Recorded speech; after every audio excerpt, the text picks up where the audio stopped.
Muy bien. Y también nos alegramos de lo que te ha ido la operación. Bueno, pues gracias Ana Luisa por este tiempo. Bueno, vamos a Primera de Samuel, a Primera de Samuel capítulo 7, y mientras que buscáis Primera de Samuel capítulo 7, sabéis que estamos viendo los, los diversos componentes de la oración, por decirlo de alguna forma. Hemos estado hablando durante un par de semanas acerca de la adoración y ahora estamos estudiando lo que es la intercesión. La intercesión. En 1 Samuel capítulo 7. 1 Samuel capítulo 7. Y vimos que el diccionario nos dice que el significado de interceder, vimos que significa intervenir en favor de alguien, y en la segunda definición nos dice que es interceder por el condenado. Si recordáis, fuimos viendo así por encima un poco la conversación que tuvo Abraham con el Señor, que es posiblemente de alguna forma el prototipo más conocido de lo que es la intercesión, cuando Abraham le pide al Señor para que no destruya la ciudad de la llanura, y si hay 50 justos, y si hay 45, y si hay 40, y si hay 30, y el Señor pacientemente le responde y tal. Entonces estuvimos hablando un poco por encima de eso, pero fundamentalmente estuvimos viendo uno de los de la vida de Moisés es muy interesante, pero quizá uno de los episodios más desconocidos de la vida de Moisés sea su ministerio de intercesión. Y Moisés oró muchísimo, intercedió muchísimo por su pueblo. Y vimos hace 2 semanas, la semana pasada porque fue Emiliano el que dio el estudio, vimos hace 2 semanas que Moisés intercedía para que Dios perdonara a Israel, y lo hizo en varias ocasiones. Y también vimos que Moisés intercedió por la sanidad de su hermana, cuando su hermana y su hermano también, Aarón, pues murmuraron, criticaron acerca de él, cómo el Señor iba a hacer un juicio contra María, iba a morir, y él intercedió por María, y el Señor le perdonó la vida, aunque le mandó la lepra, y estuvo una semana con lepra, pero ahí estuvo intercediendo para que su hermana no muriese. En un acto de generosidad y de amor hacia su familia tremenda, sabiendo que lo habían puesto a caldo. Tú te esperas que te pongan a caldo a gente de fuera, pero no esperas que te pongan a caldo a gente de tu familia. Y vimos también cómo Moisés intercedió por los israelitas en el momento en que salieron las serpientes ardientes, ¿os acordáis? Que también estuvieron murmurando, criticando, y Moisés intercedió por ellos, y entonces el Señor hizo que esa vara, esa serpiente, todos los que mirasen a la serpiente, pues no muriesen, y vemos cómo intercedió también por eso. Así que eso fue lo que vimos hace 2 semanas, esa vida realmente intensa, tremenda, de Moisés en la intercesión. Y si nos vamos más adelante, encontramos a otro hombre que fue un gran intercesor, como es Samuel. Y lo que dice el capítulo 7, versículo 1 al 9. Capítulo 7 de 1 Samuel, versículo 1 al 9. ¿Quién lo quiere leer? Vinieron los de Kiriat Jearim y llevaron el arca de Jehová, y la pusieron en casa de Abinadab, situada en el collado, y sacrificaron a Eleazar su hijo, para que guardase el arca de Jehová. Desde el día que llegó el arca a Kiriat Jearim pasaron muchos días, 20 años, y toda la casa de Israel lamentaba lejos de Jehová.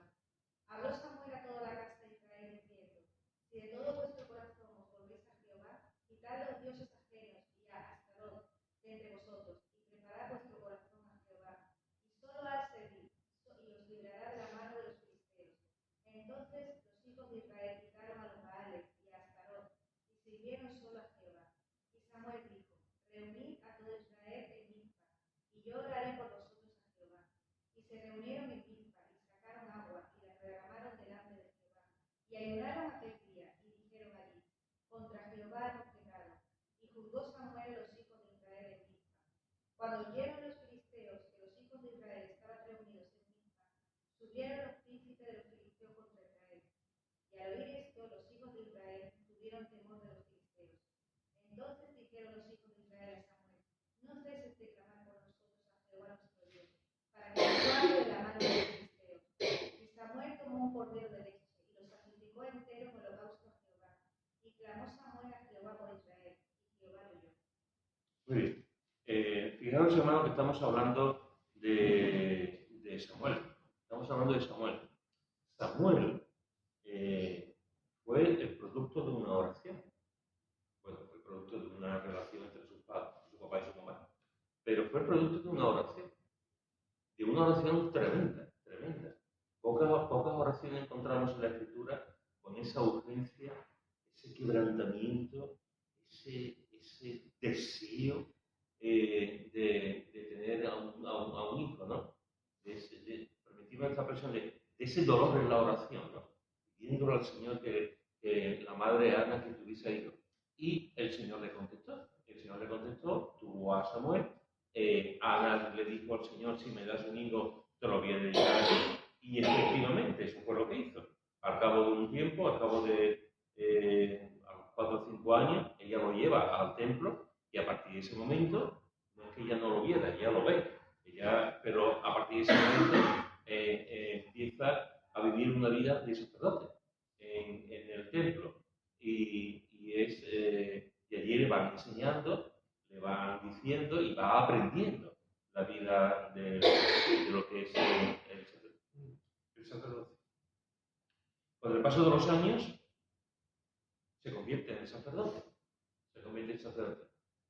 El sacerdote en aquel momento es el nobles, es lo más importante. El sacerdote todavía no había rey. Va a haber rey en su vida, cuando él vive, va a haber un rey. Pero cuando él está de sacerdote, todavía Israel no tenía un rey. Y la figura más prominente, la más importante, era Samuel.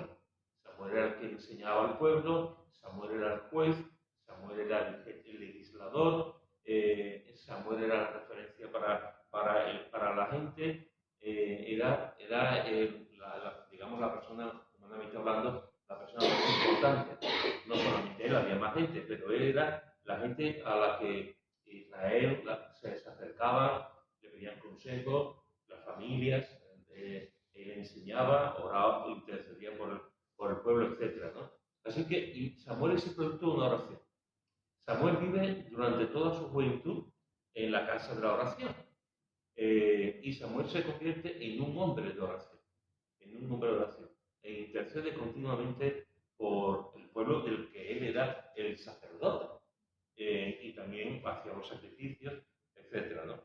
Y fijaros que aquí nos dice que Samuel le dice a la gente, al pueblo, en el versículo 3, le dice: si de todo vuestro... Este es un texto impresionante. Este texto, el versículo 3, es un texto, yo lo tengo subrayado hace muchísimos años, y es un texto demoledor, precioso. Si de todo vuestro corazón os volvéis a Jehová, quitad los dioses ajenos y a Astaroth de entre vosotros, preparad vuestro corazón a Jehová y solo a él servir.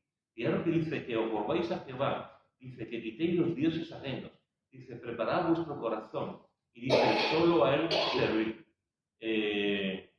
Son palabras tremendas que me recuerda un poco lo que estamos viendo también con el rey Ezequías. Que el rey Ezequías, más o menos siglos después, pues dice más o menos las mismas palabras también a la gente. Y fijaros que dice al final del versículo, dice: y os librará de la mano de los filisteos. Israel no vivía sola, como sabéis. Israel estaba rodeado de las naciones de Canaán. Israel estaba rodeado de enemigos, por todos lados. Estaba rodeado de enemigos. Y uno de esos enemigos, pues encontramos que eran los filisteos. Si vemos la escritura y leemos la relación de Israel con los filisteos, la relación que tiene con los filisteos era tremenda, porque los filisteos lo único que querían era acabar también con Israel, y hacían emboscadas, luchas, peleas para acabar con Israel. Y están rodeados de los filisteos. Y aquí le está diciendo, si os volvéis, si os preparáis, en definitiva, si tenéis una relación con el Señor, no, el Señor os librará de la mano de los filisteos. Entonces, los hijos de Israel quitaron a los Baales, a los dioses que habían tenido, que tenían, desgraciadamente, y dijeron, vamos a servir solamente al Señor. Y Samuel dijo, reuní a todo Israel en Mizpa, y fijaros lo que dice, y yo oraré por vosotros, y yo oraré por vosotros a Jehová. Y aquí se convierte en el intercesor, se convierte, él va a estar como sacerdote, él va a estar orando por Israel. En el momento en que Israel quitara a los Baales y a Astarot, en el momento en que Israel sirviera de nuevo al Señor, se reunieron en Mizpa, sacaron agua, derramaron delante, es como si al sacar el agua la pusieran delante del Señor como una especie de símbolo de lo que había en su corazón. Ellos derraman el agua igual que derraman su corazón delante del Señor, ¿no? Y ayunaron aquel día y dijeron allí, contra Jehová hemos pecado. ¿Por qué dijeron eso? Porque habían permitido la idolatría, porque habían permitido vivir una vida donde habían dado lugar a los dioses de los filisteos, a los dioses de los cananeos, y se habían corrompido con los dioses. Y en ese momento ellos reconocen eso, y ayunan y oran delante de Dios y reconocen su pecado, contra Jehová hemos pecado. Y juzgó Samuel a los hijos de Israel en Mizpa. Y cuando oyeron los filisteos, fijaros cómo dice el versículo 3, nos dice, y os librará de la mano de los filisteos.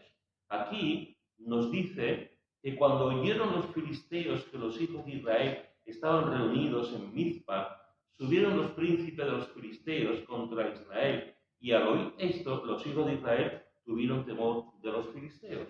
¿Por qué suben los filisteos? Porque ven a los israelitas orando, porque ven a los israelitas llorando, porque ven a los israelitas que lo están pasando mal. Yo soy un enemigo tuyo, yo te veo a ti, que tú estás ahí, y que hay una reunión, y que la gente está llorando, y la gente está quebrantada, y que están orando, y yo estoy aquí, y veo eso, y le digo a mi gente, vamos a por ellos, porque están descuidados, porque son débiles. Vamos a por ellos que han bajado la guardia. Vamos a por ellos que ahora es un buen momento. Mira, están hechos polvo. Estos judíos están ahí llorando, están quebrantados, y nosotros estamos aquí. Vamos ahora a por ellos, porque están en un momento muy delicado y han bajado la guardia, así que es el buen momento para atacar. Ese es el planteamiento. Y cuando ellos se dan cuenta que los filisteos vienen en ese momento a por ellos, entonces fijaros que dice, subieron los príncipes de los filisteos contra Israel, versículo 7, y al oír esto, los hijos de Israel tuvieron temor de los filisteos. Claro, estamos aquí, estamos quebrantados, hemos pedido perdón al Señor por los ídolos, por todo lo que está ocurriendo, y de pronto ven allí, en la lejanía, en la lontananza, en el horizonte, ven a las multitudes, a los soldados, a los guerreros de los filisteos. Y claro, ¿qué es lo que ocurre? Tienen miedo, evidentemente. Tienen temor de lo que los filisteos podían hacer. Y entonces, versículo 8, dijeron los hijos de Israel a Samuel, no ceses de clamar por nosotros a Jehová nuestro Dios, para que nos guarde de la mano de los filisteos. Vuelvo otra vez al versículo 3, os librará, dice Samuel, de la mano de los filisteos si vivís en conformidad a lo que el Señor dice. Están orando, están quebrantados, están animando, tienen miedo de los filisteos, y ahora le pide que oren por ellos, por el pueblo, porque venían los filisteos. Y les dice, para que nos guarde de la mano de los filisteos. Y Samuel tomó un cordero de leche pequeñito, y recién nacido. Tomó un cordero de leche y lo sacrificó entero en holocausto a Jehová. Y clamó Samuel a Jehová por Israel. Y clamó Samuel a Jehová por Israel. Y Jehová le oyó. Y Jehová le oyó. Fijaros que encontramos que Samuel dice, yo voy a orar por vosotros. Fijaros que encontramos que los israelitas le dicen, ora tú por nosotros. Y fijaros que nos encontramos que después dice, y clamó Samuel a Jehová, y Jehová le oyó. Aquí estamos viendo la intercesión de Samuel. Estamos viendo cómo él está clamando al Señor por los filisteos para que no acabaran, y si después seguís leyendo veréis que no acabaron, que no, al final no pudieron contra ellos. Pero lo que me llama aquí la atención es esa labor de intercesión. Y la propia gente, el propio pueblo, les estaba diciendo, ora tú por nosotros, ora tú por nosotros.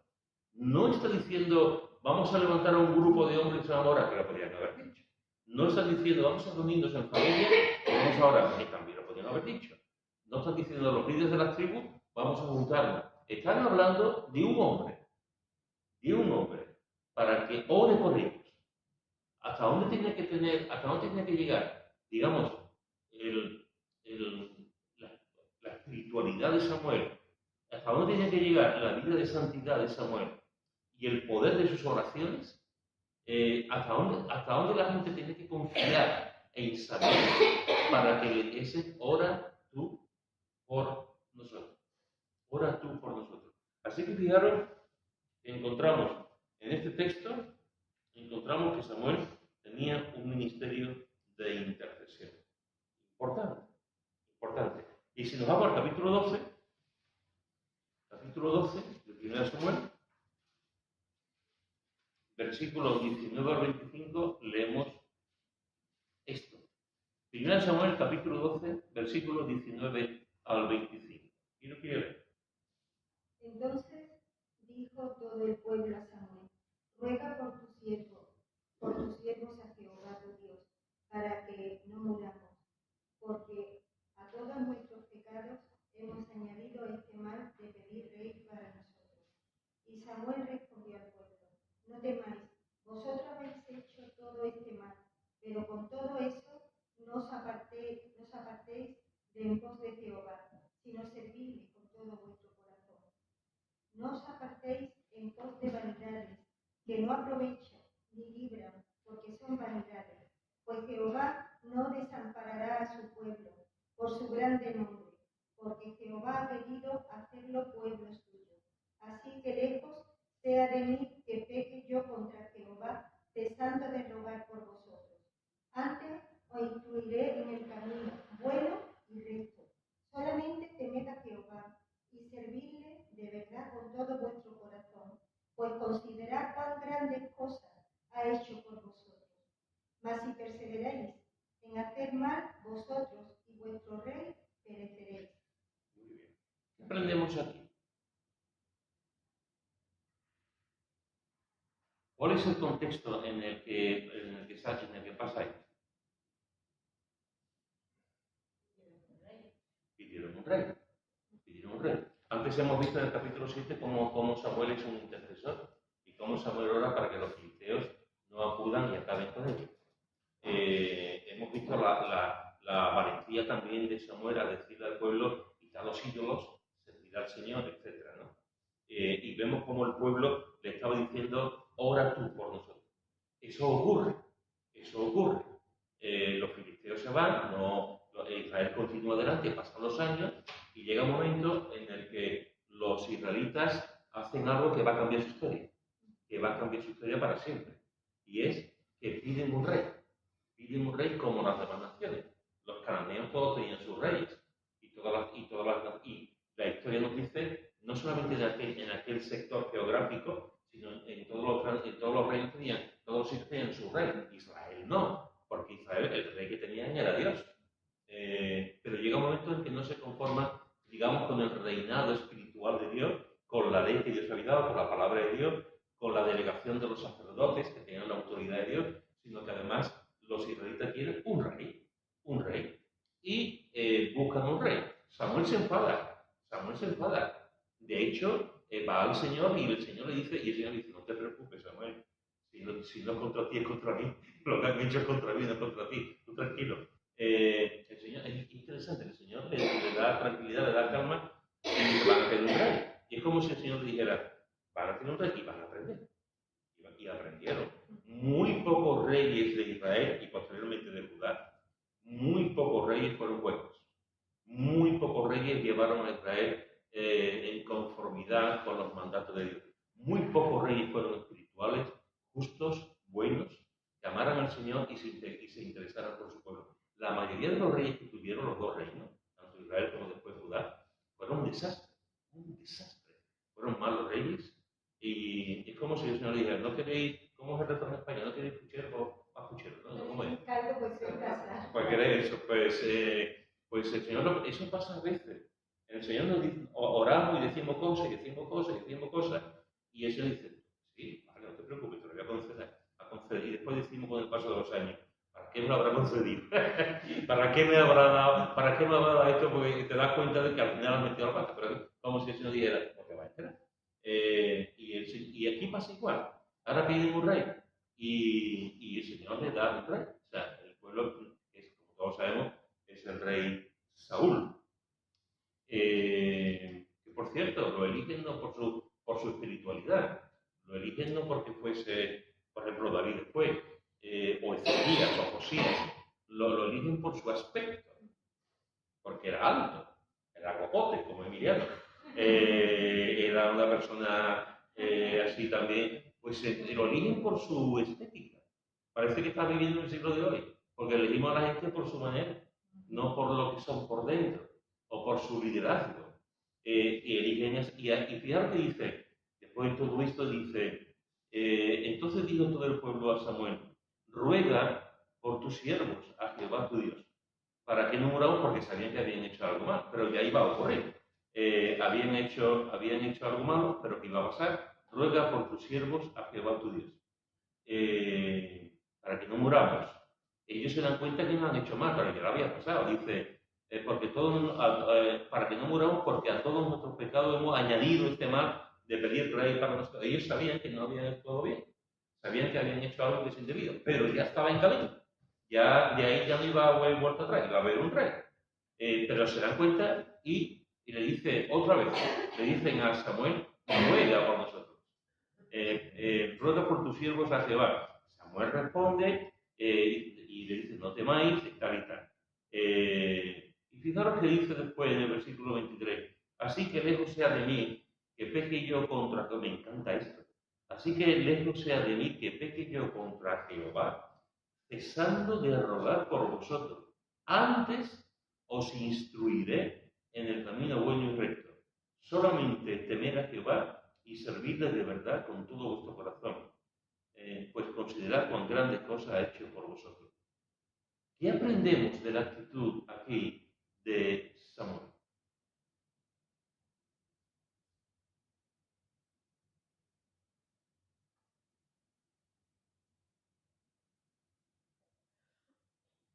No quería cesar de rogar al Señor por el pueblo, sino que quería seguir rogando y lo quería incluir en el camino bueno y recto para que siguieran a Jehová.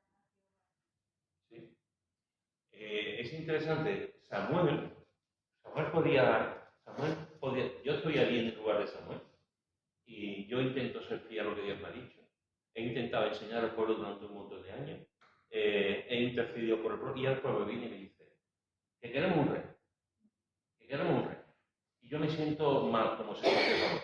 Te siente mal, te siente como dice, hay que ver. Y ahora, yo que he estado tantos años con ellos enseñando y tengo una vida de intercesión, y me van a pedir que yo ore por ellos, yo le dije, anda ya, anda, ido ya por ahí. Bueno, yo diría otra cosa, pero bueno, yo no voy a orar por vosotros, si os habéis metido vosotros en un problema, sois vosotros.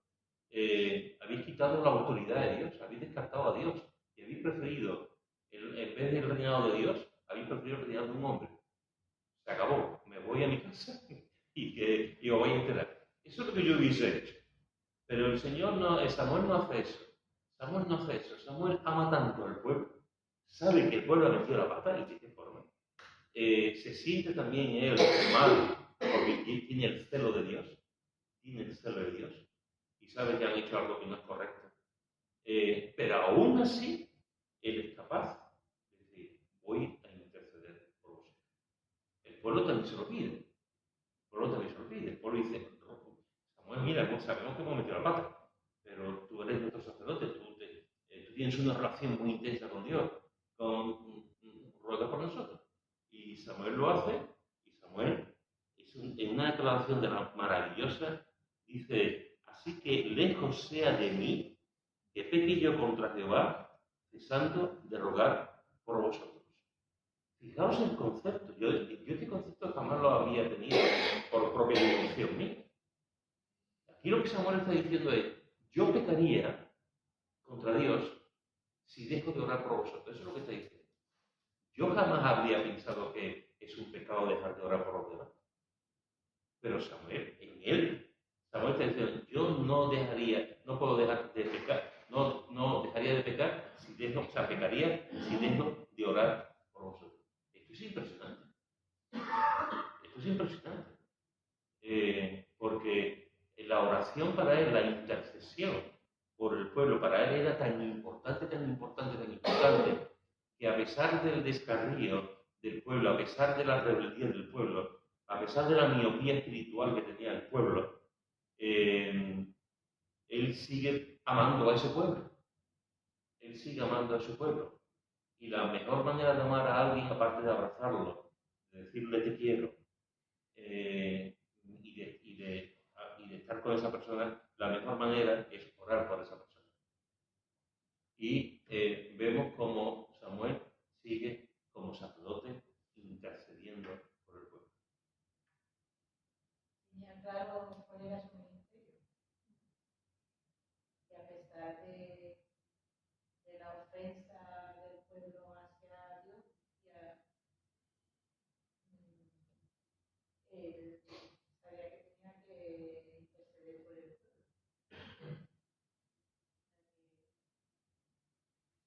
A pesar de lo que nos pagan, estamos en la iglesia y tenemos un ministerio.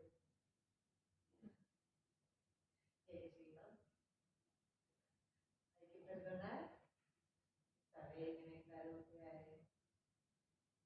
te ha llamado para algo y tienes que hacer lo que te hagan. Es complicado, ¿no? Es complicado. Cuando no hacen daño o pasa algo, y decir, voy a seguir orando por esa persona. Como fue el caso de Samuel. Y no solamente intercede por el pueblo en ese momento, sino que además también dice, y les enseñaré. Es decir, él va a seguir haciendo su labor sacerdotal. Va a seguir su labor sacerdotal sacrificando animales por el pueblo, enseñando al pueblo y orando por el pueblo, intercediendo por el pueblo, básicamente. Eso es lo que va a hacer. Lo que nos ha comentado esta tarde en los versículos Luisa ha sido la obediencia al Señor, ¿no? Ahí está un modo de obedecerlo en todo. Seguía rogando por ellos, por el pueblo al Señor, y además nos iba a instruir en el camino recto y bueno, obedeciendo al Señor, que era para él lo que el Señor le había cogido, ¿no? O su servicio al Señor era ese, y siguió obedeciendo al Señor en todo. Es lo que también podemos ver. Dos cuestiones que podemos plantearnos aquí a ver qué pensáis. El pueblo dice a Samuel, en varias ocasiones le dice al pueblo, ora tú por nosotros, ora tú por nosotros. Hoy en día hacemos eso.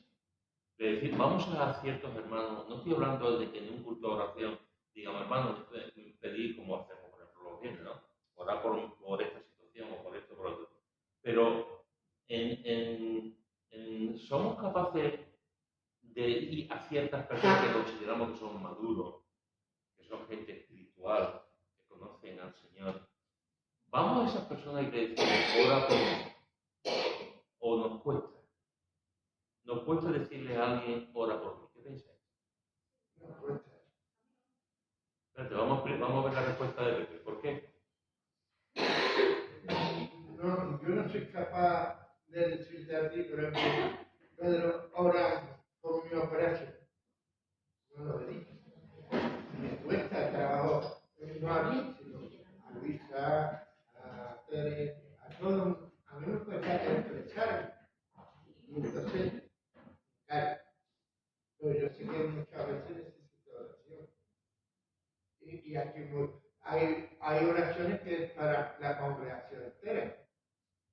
Pero hay oraciones que para eso están los diáconos, los ancianos y los pastores, para que oren por ti, como Samuel, o como Moisés, era líder que el pueblo lo reconocía. Entonces, era una forma de decir un apoyo más fuerte.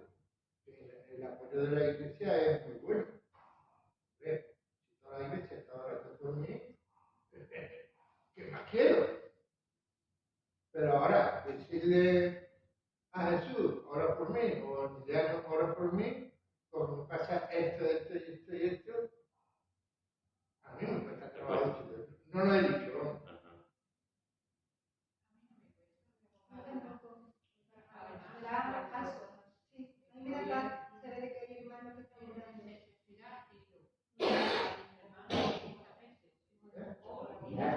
Yo como congregación. Ora por mí. Ora por mí.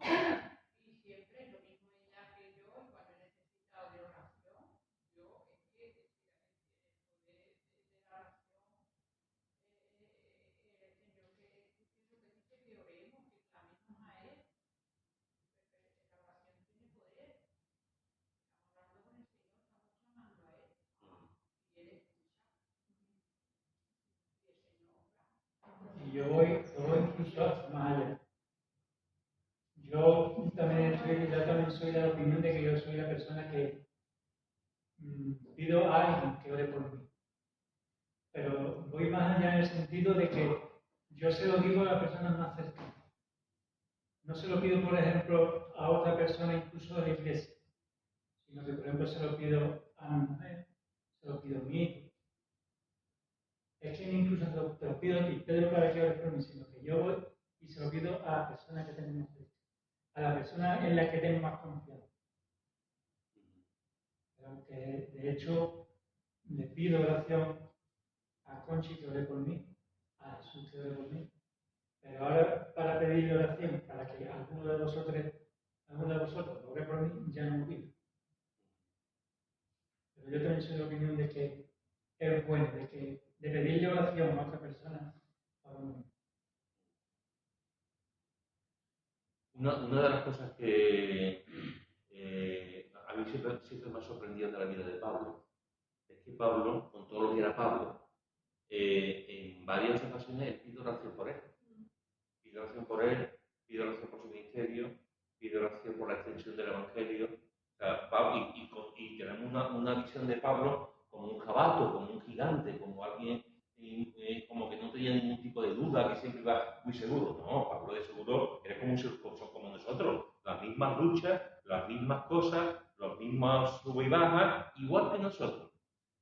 Era un hombre que amaba apasionadamente al Señor, esa es la diferencia, que quería apasionadamente al Señor, pero como tú y yo. Sin embargo, no tiene ningún tipo de vergüenza, ningún tipo de resquemor, ningún tipo de cortedad para decirle, incluso a aquellos donde él había estado ministrando, que se habían convertido con él, o iglesias donde él había empezado, les dice, ora por mí. Entonces, el hecho de que podamos orar en la iglesia, por ejemplo, en los cultos de oración, hermano, perfecto, sí que hay de orar los unos por los otros.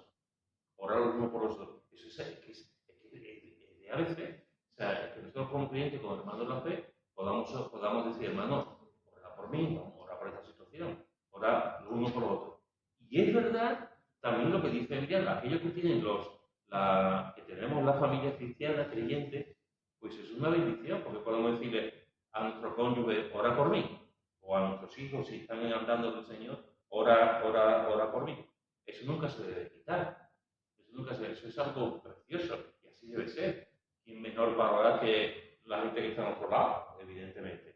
Pero eso no quita el hecho de que nuestra familia ore por nosotros, y no quita que la iglesia ore por nosotros, no quita el que en algún momento dado, en una situación personal que a lo mejor uno no se atreve a decirlo en la iglesia, en una situación que a lo mejor no quiere que sea pública, eso no quita que tú vayas con una persona madura, una persona que sabe que no va por ahí después contando lo que tú has dicho, para que ore por ti.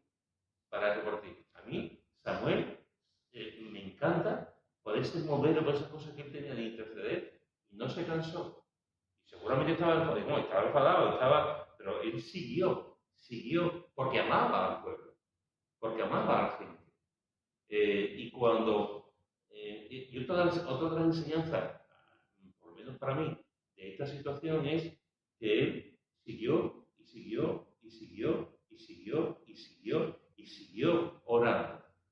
Y no se cansó. A pesar de que está vida triste y decepcionado, ¿no? Porque ¿Sí? después de lo que Yo hizo, creo que esa es la palabra, Mari Carmen, decepcionado. Sí. Y sin embargo siguió. Y yo creo que una forma también de la importancia de la constancia, de perseverar en la oración. Seguramente a esta altura de su vida el hombre diría, yo que voy a orar por vosotros y vosotros, pero él siguió intercediendo y orando por el pueblo. Hasta el último momento. Hasta el último momento. No bajó la guardia. A veces oramos por algo, por una situación, por algo, y oramos 2 meses, 2 días o 2 horas, y se acabó. Y él se llevó ahí orando por ellos, boom, y boom, y boom, y boom, y boom. ¿Por qué? Porque yo creo que Samuel entendió, no lo iba a entender, claro, si era producto de la oración, no lo iba a entender.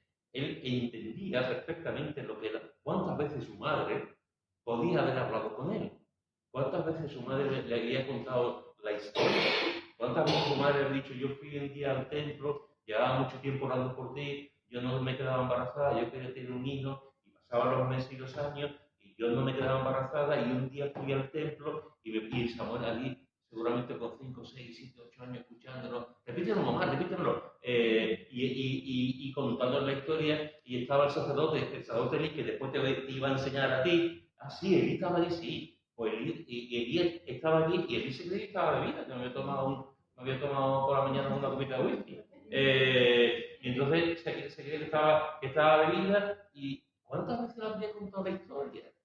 Y Samuel así con la boca abierta. Samuel era producto de la oración. ¿Cómo no iba a creer Samuel en la oración? ¿Cómo no iba a creer en la intercesión si su madre lo hizo? Entonces, él sigue como sacerdote sabiendo que Dios lo había puesto ahí. Y que fue la oración de su mamá, de su madre, que él estuvo ahí interviniendo por su pueblo. Así que fijaros que encontramos en Samuel un hombre, un sacerdote, un intercesor durante toda su vida, durante años, en lo bueno por el pueblo y en lo malo también por el pueblo. Y no se cansó de interceder por el amor que le tenía. Y además de, como dice, y antes os instruiré en el camino, seguirá enseñando la verdad, la palabra de Dios. Ese es un modelo tremendo de alguien que intercedía. ¿Algún comentario? Si nos vamos al Nuevo Testamento, vamos a encontrar a otro hombre. Hemos visto hace 2 semanas a Moisés, hemos visto ahora a Samuel. Y mirad lo que nos enseña también el Nuevo Testamento acerca de Pablo. Vamos a Romanos, capítulo 10, versículo 1. Romanos, capítulo 10, versículo 1. ¿Quién lo quiere leer, por favor? Hermano, ciertamente el anhelo de mi corazón y mi oración a Dios por Israel es para salvación. Muy bien. ¿Qué está haciendo aquí Pablo? ¿Y por quién? ¿Por qué? por Israel. Por Israel. Fijaros la declaración que hace. Hermano, ciertamente el anhelo de mi corazón, el deseo de mi corazón, lo que hay en mi corazón, la carga que tengo en mi corazón y mi oración a Dios por Israel. ¿Para qué es? Para salvación. Para salvación. ¡Wow! O sea, si leemos las cartas, hermanos, permitidme esta expresión, los judíos le dieron a Pablo por todos lados. Por todos lados. Si él le daba a los gentiles antes por todos lados, después los judíos le dieron a él por todos lados. Le apedrearon, quisieron matarlo, lo acusaron, le dieron por todos lados. Pero era judío y amaba a su pueblo. Amaba a su pueblo. Y él se pone delante de Dios y él está diciendo aquí en Romanos, el anhelo de mi corazón y mi oración es orar por por mi pueblo, por Israel. Estaba intercediendo por Israel. Estaba intercediendo porque era israelita, de la tribu de Benjamín, hebreo de hebreos. Lo que pasa es que cuando conoció al Señor, todo lo dio por basura. Pero claro, era su gente, era su país. Y él está orando por los israelitas, para que se salvaran, para que conocieran. Y como he dicho antes, la relación entre los judíos y Pablo no era fácil, porque no era fácil, era muy complicada. Lo quisieron matar en varias ocasiones. Pero él seguía orando para que ese pueblo, celoso, pero equivocado, ese pueblo realmente conociese a Jesús y estaba intercediendo por él. Te pregunto, ¿habrá muchos Pablos en España orando por España? ¿Habrá mucha gente como Pablo con esa carga por España? ¿Tendremos nosotros la misma carga por este país como lo tuvo Pablo con Israel? No lo sé. Yo como Pablo no, pero como españolito, tengo carga por Israel. Una de las cosas más importantes, aunque parezca que no, una de las cosas más importantes que podemos tener en nuestra vida de oración, hermanos,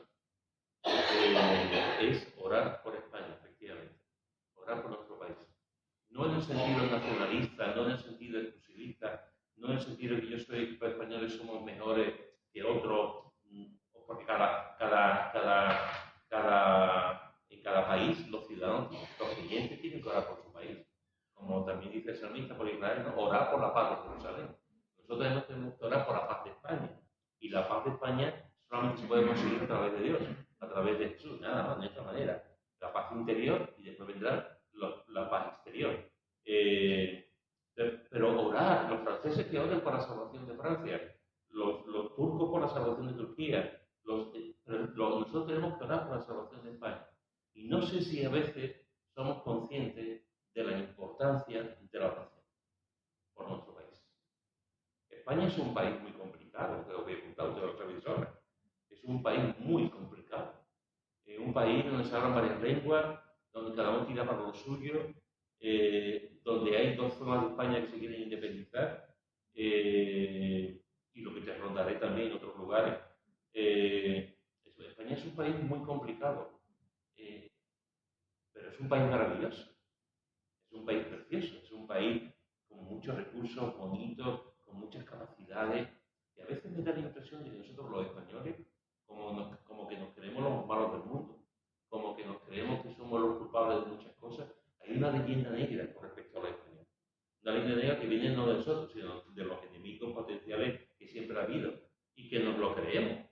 Nos creemos que hemos matado a los indígenas en América del Sur, cosa que es cierta, pero comparado con otros países fuimos angelitos, ojo, fuimos angelitos.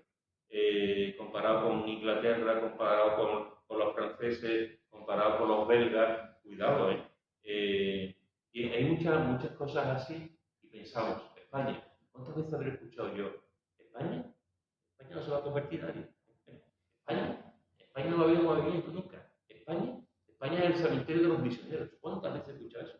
España es el cementerio de los misioneros. Aquí de los misioneros que a los 5 años se van todos hechos por todo. Pues tenemos que orar por España. Tenemos que orar por España. Tenemos que orar para que nuestro país, que tiene tantas cosas, conozcan al Señor. Y orar porque al fin y al cabo estamos hablando de almas, de millones de personas que o están con Cristo o están sin Cristo. Y si están sin Cristo, ya sabemos que va. Entonces, tenemos que orar como Pablo. Que oremos. Él está orando por Israel. Y nosotros tenemos que orar por España con intensidad. Porque si los creyentes no oramos por España, la pregunta es, ¿quién va a orar?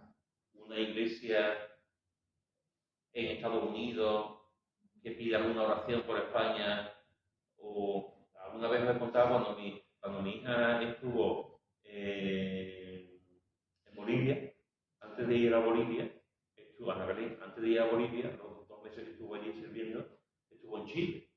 Y en Chile estuvo 2 semanas, tenía una amiga creyente, que sigue teniendo, una amiga creyente en Chile, y antes de ir a Bolivia, estuvo allí con ella.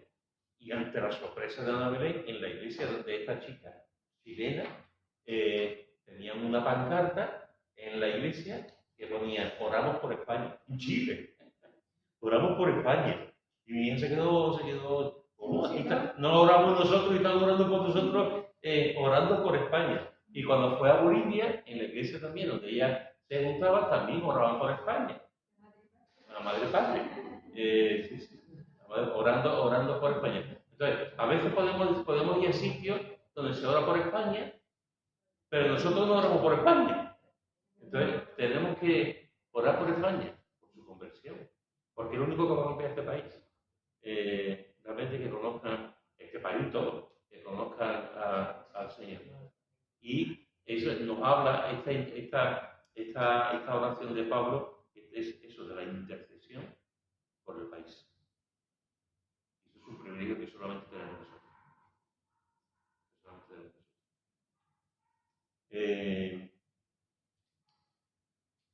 Mirad también lo que dice en Filipenses, capítulo 1, ya vamos terminando.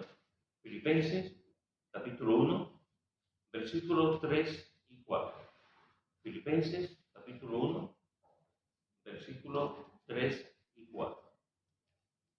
Y lo quiere, por favor.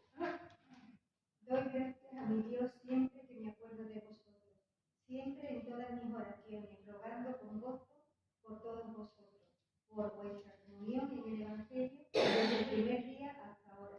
Muy bien. Fijaros que Pablo aquí está haciendo otra labor de intercesión.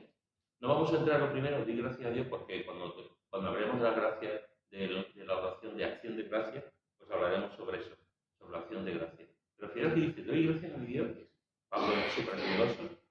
Siempre que me acuerdo de vosotros, siempre que me acuerdo de vosotros. Y dice: siempre en todas mis oraciones, rogando con tristeza por todos vosotros, por lo más que estáis yendo por nosotros. Siempre en todas mis oraciones, rogando con gozo. Con gozo.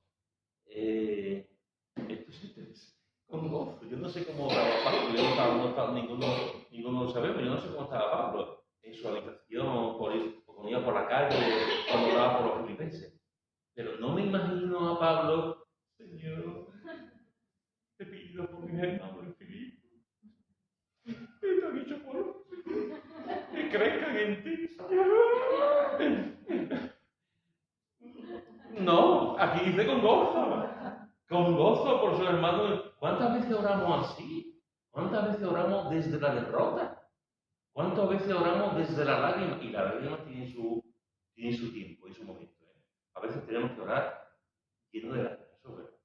Pero a veces que cogemos la costumbre de orar siempre llorando. Siempre llorando y llorando y llorando. Y Pablo dice: orando con gozo por todos vosotros.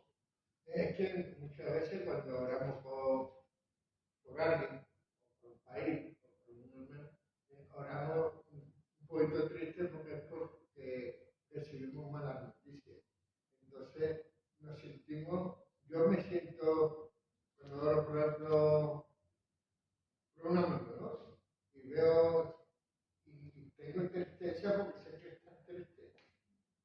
Y por eso tengo.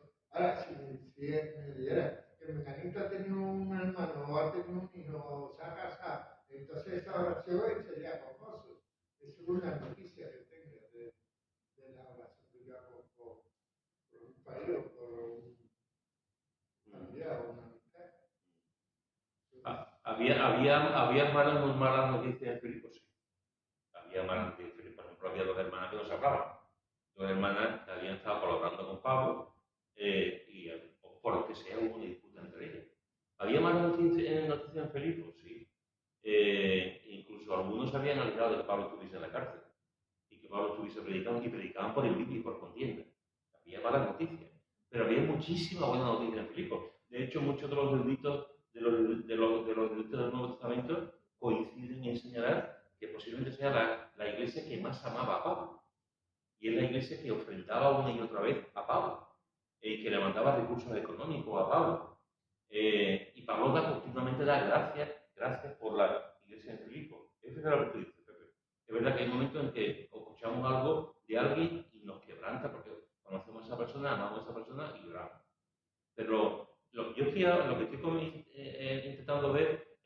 veces la manera que tenemos de orar siempre es llorando.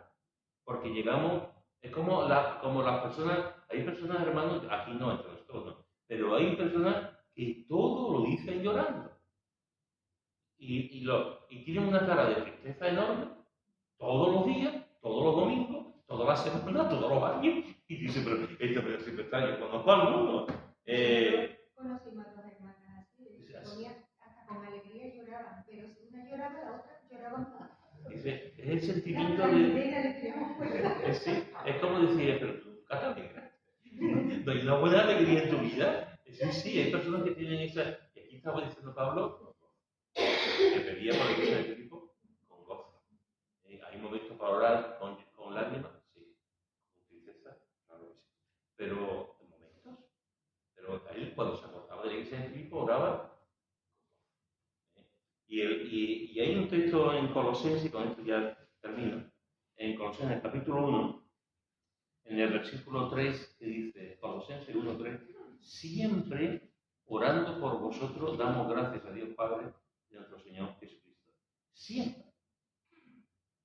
Siempre. A veces me pregunto, ¿de dónde se acaba este hombre tiempo?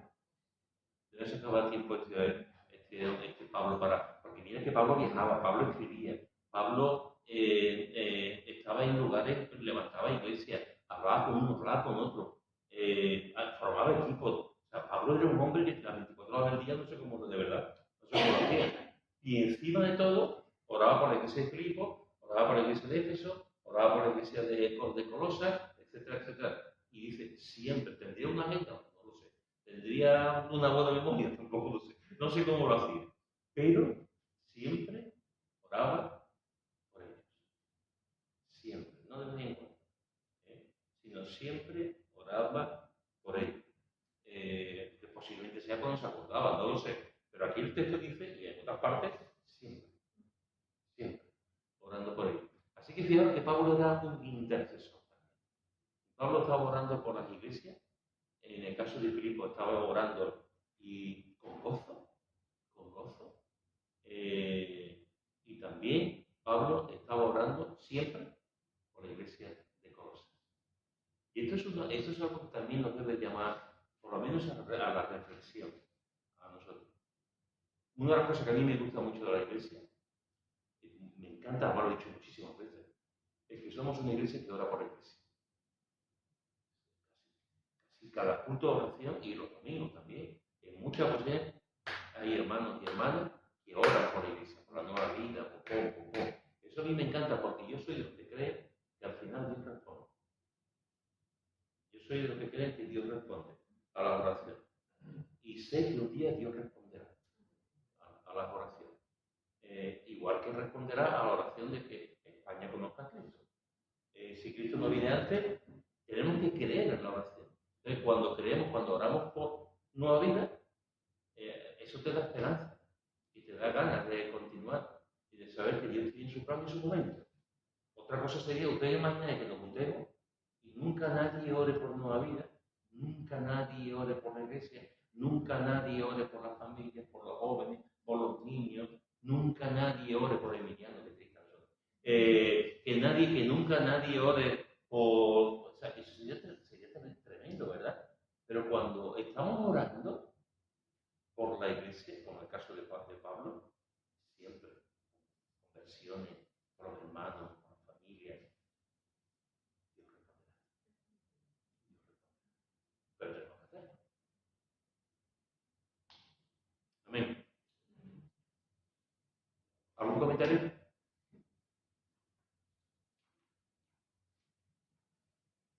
Muy bien, pues